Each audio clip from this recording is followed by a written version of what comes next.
more, and an old hair more is very good meat and lint. But a hair that is hoar is too much for a score. When an oar's air it be spent. What shall be spoke for our excuse?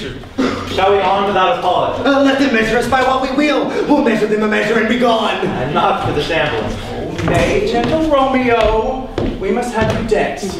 Not I. Believe me, you have dancing shoes with nimble soles. I have a soul of lead. Oh, you are a lover. You borrow Cupid's wings and soar with them above a common bound.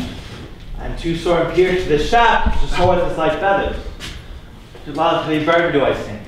And to sink in at you burden love, it's too great a pressure for a tender thing.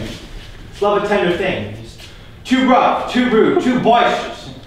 It's like thorn. If love be rough with you, you be rough with love. You prick love for the pricking, and you beat love down.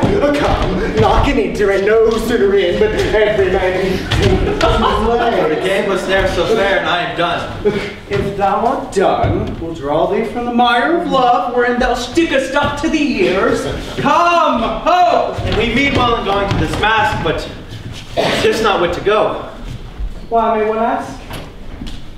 I dreamt a dream tonight. Oh, and so did I. Well, what was yours? That dreamers often lie. In bed asleep while they do dream things true. Oh, and I see. Queen Mab has been with you.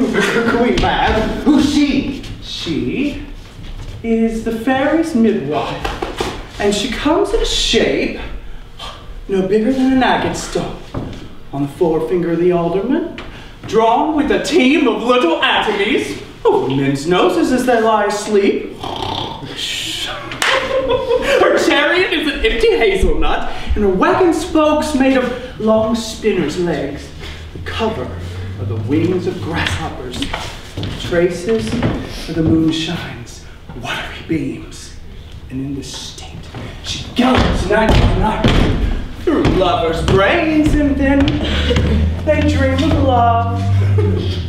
Or lawyers' fingers who straight dream on fees.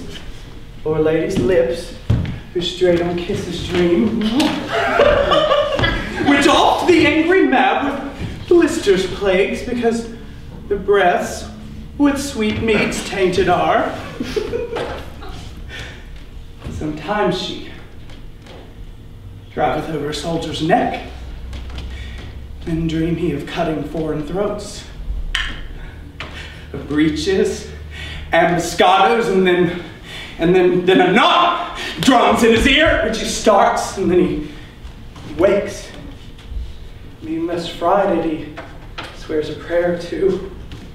This is the very hag when maids they lie on their back that presses them and learns them first to bear, making them women of good carriage. This is she. This is she. Peace, Mercutio, peace. Thou talkest of nothing. True, I talk of dreams, which are the children of an idle brain, begot of nothing but vain fantasy, which is as thin of substance as the air, and more inconstant than the wind. Come, all this wind you talk of blows us from ourselves. Supper is done, and you shall come too late. Fear too early, for my mind must give some consequence, yet hanging in the stars shall barely begin his fearful date with this night prevails, and by some vile forfeit of untimely death. But he that hath the steers of my course, direct my sail. On, lusty gentlemen!